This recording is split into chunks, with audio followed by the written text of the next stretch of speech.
a lot of symbolism involved in it, religious symbolism, which needs to be interpreted.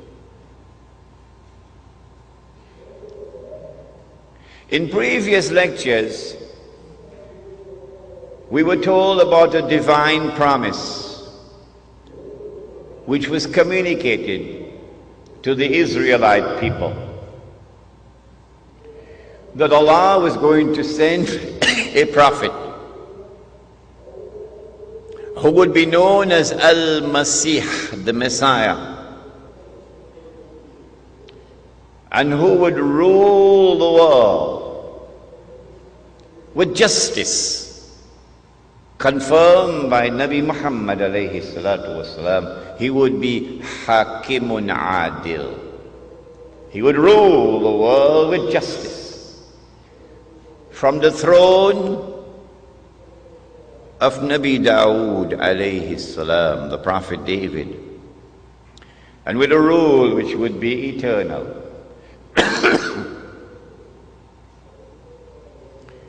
But when that promise was communicated, the Israelites were out there in Babylon, and the Holy Land was occupied.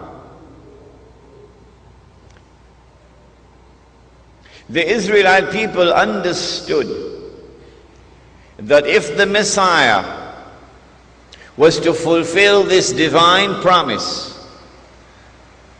there were certain logical implications which followed. Number one, that he would have to liberate the Holy Land. Number two, that he would have to bring the believers back to the Holy Land to reclaim it as their own. Number three, that he would have to restore the holy state of Israel, founded by David and Solomon, Allah's blessings be upon them. And number four, that this holy state of Israel would have to become once again the ruling state in the world. And then the Messiah could rule the world from the throne of David alayhi salam, with a rule which would be eternal.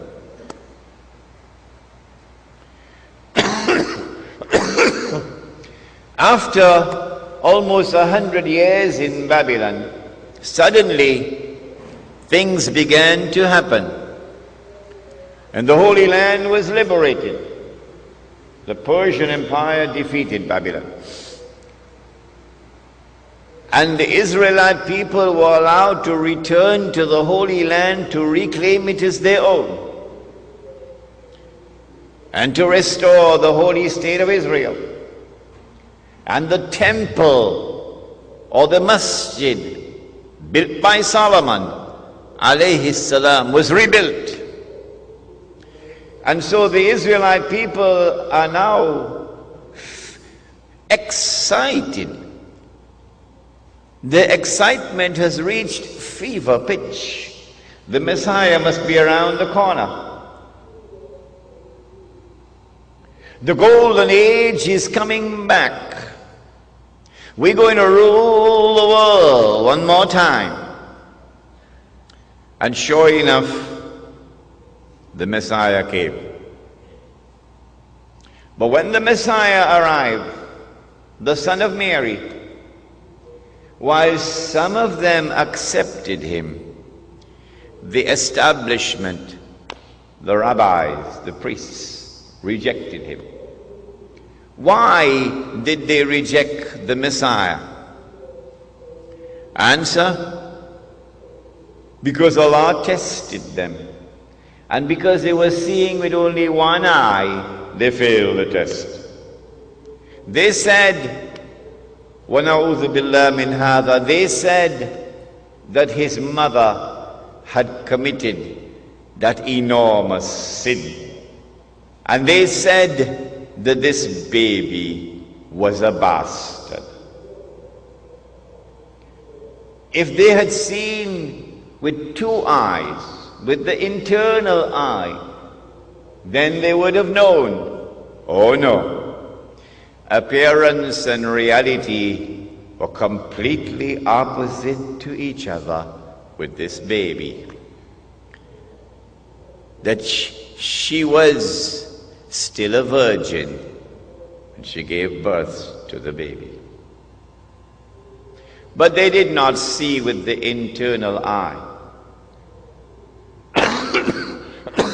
And today's lecture reminds the speaker and the audience that unless we see with the internal eye, we will be deceived in so many different ways. And then when they saw him die on the cross before their very eyes,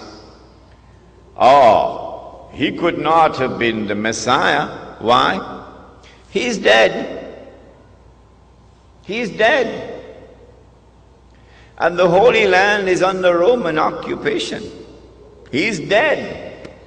He never ruled the world from the throne of David, alayhi salam. The golden age never came back, but he's dead. And so it is now confirmed beyond the shadow of a doubt. He could not have been the Messiah.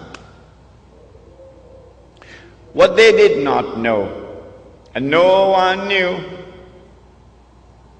for 600 years no one knew it, until the Quran came down, was that no, they did not kill him. No, they did not crucify him, but rather appearance and reality were completely opposite to each other. And Allah raised him, and one day he's coming back.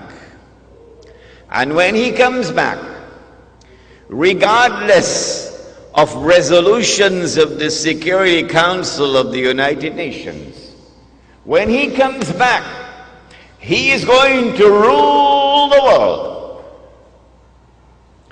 He will rule the world with justice. And he will rule the world from the holy state of Israel, built on the foundations of the religion of Abraham, alayhi salam. And that is Islam. And his rule will be eternal. But they did not know that.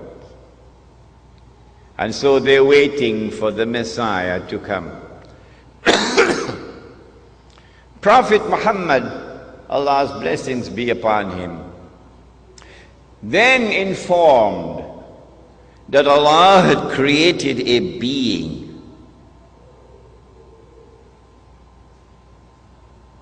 and Allah had committed to that being the mission of impersonating the Messiah,